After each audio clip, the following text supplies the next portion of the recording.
ఈరోజు early morning మా కోడలి పిల్లని డాన్స్ ప్రాక్టీస్‌కి తీసుకెళ్ళమని మా అక్క చెప్పింది. మన పల్లెటూరులో ఎర్లీ మార్నింగ్ అంటే 5 గంటలకి. కానీ మన బెంగుళూరులో ఎర్లీ మార్నింగ్ అది కూడా సండే అంటే 9 గంటలకి. ఆ 9 గంటలకు కూడా మా కోడలి పిల్ల ఇంకా నిద్రమత్తులోనే ఉంది.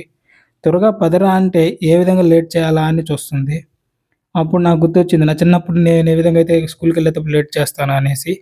ఇంకా లోపలికి వెళ్ళాక డాన్స్ నేర్చడం స్టార్ట్ చేసింది. నన్నేమో అక్కడ వెయిట్ చేయమన్నారు. మనకి బయట వెయిట్ చేయడం అంటే బోర్ కదా! సర్లే లోపలికెళ్ళి చూద్దామనేసి లోపలికెళ్ళాను.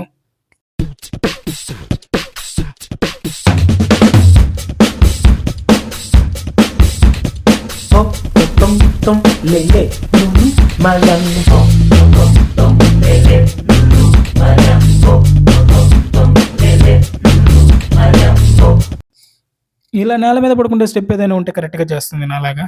ఒక 1 మంత్ తర్వాత నువ్వు డాన్స్ ఏస్తే ఆ నేల కూడా నెర్రలు కొట్టాలిరా అని చెప్పాను. Please subscribe. థాంక్